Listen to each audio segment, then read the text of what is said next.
High மக்களே, welcome to my channel. இது வந்து ஈவினிங்கோட விலாக் தான். சாப்பிட்டு மதியம் கொஞ்சம் நேரம் கழித்து ரெஸ்ட் எடுத்துகிட்டு அதுக்கப்புறம் தான் இந்த கார்டன் ஏரியாவை சுத்தம் பண்ணலாம் அப்படின்ட்டு அந்த 4 o'clock வந்தேன்னா 5 o'clock ஆயிடுச்சு. 1 மணி நேரத்துக்கு மேலே ஆயிடுச்சு இதை சுத்தம் பண்ணி எடுக்கவே. அதுக்கப்புறம் சுத்தம் பண்ணிவிட்டு என் பையனையும் சுகதனையும் குளிக்க வச்சு மேக்கப்லாம் பண்ணிவிட்டு பக்கத்தில் ஒரு அம்மா இருக்காங்க, அந்த அம்மாட்ட விட்டுட்டு வந்துட்டு அதுக்கப்புறம் நானும் வீடெல்லாம் கூட்டிவிட்டு அதுக்கப்புறம் தான் நான் குளிக்க போயிட்டு வந்து மறுபடியும் போய் அவங்கள கூட்டிகிட்டு வந்துட்டு பால்லாம் கொடுக்கணும்ல, டைம் ஆயிடுச்சு அப்படின்ட்டு பால் ஆற்றி கொடுத்து 2 பேர்த்துக்கும். அப்புறம் கொஞ்ச நேரம் வெயிட் பண்ணிகிட்ருந்தேன்.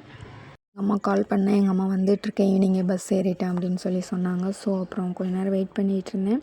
அப்புறம் நைட்டுக்கு எதுவும் சமைக்கலை, சாப்பாடு மதியம் செஞ்சதே இருக்குது. ஸோ அதோட விட்டுலாம் பத்தலைன்னா தோசை சுட்டுக்கலாம் அப்படின்னு விட்டாச்சு. எங்கள் அம்மா ஒரு 8 o'clock பக்கம் இருக்கும் வந்தாங்க. வரும்போதே கொஞ்சம் வேகமாக வந்தாங்களா, ஏன் என்னாச்சுன்னு கேட்டிருந்தா எங்கள் காலையில் உடம்பு சரியில்லை பார்க்க போனாங்கன்னு சொல்லியிருந்தாலும் அவங்க வந்து இப்போ இறந்துட்டாங்களாம். இப்போ வீட்டுக்கு வர வழியில் பக்கத்தில் வந்து தான் சொன்னாங்க. பஸ் விட்டு இறங்கி வீட்டுக்கு வந்துகிட்டு இருந்தாங்களாம், அப்போ தான் ஃபோன் வந்திருக்கு இறந்துட்டாங்க அப்படின்ட்டு.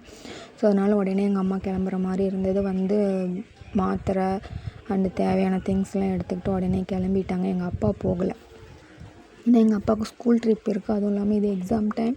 ஸோ வண்டி ஆட்டோவை மாற்றி விட முடியாது யாருக்கும். ஸ்கூல் ட்ரிப்புங்கிறது மேக்ஸிமம் மாற்றி யாருக்கும் விட மாட்டாங்க, அவங்களே தான் ஓட்டி ஆகணும். அதனால் எங்கள் அப்பா வீட்டிலையே இருந்துட்டார். எங்கள் அம்மா மட்டும்தான் போனாங்க. அப்புறம் எங்கள் அப்பா போய் எங்கள் அம்மாவை விட்டுட்டு வந்துட்டாங்க. வந்தோடனே தோசை சுட்டு எங்கள் அப்பா கொடுத்துட்டு நானும் சுகந்தன் கிருத்திக்கெல்லாம் சாப்பாடு சாப்பிட்டோம். ஏன்னா உருளைக்கிழங்கு பொரியல் அந்த கிரேவி பண்ணலாம், அது இருந்தது. தேங்காய் சாப்பாடு கொஞ்சம் இருந்தது. ஸோ அதெல்லாம் நாங்கள் சாப்பிட்டு எங்கள் அப்பாவுக்கு தோசை மட்டும் சுட்டு கொடுத்துட்டு அப்படியே தூங்க போயாச்சு. அண்ட் இந்த வீடியோ பிடிச்சா லைக் பண்ணுங்கள், ஷேர் பண்ணுங்கள், கமெண்ட் பண்ணுங்கள், சேனலை சப்ஸ்கிரைப் பண்ணிக்கோங்க. And thank you so much, bye.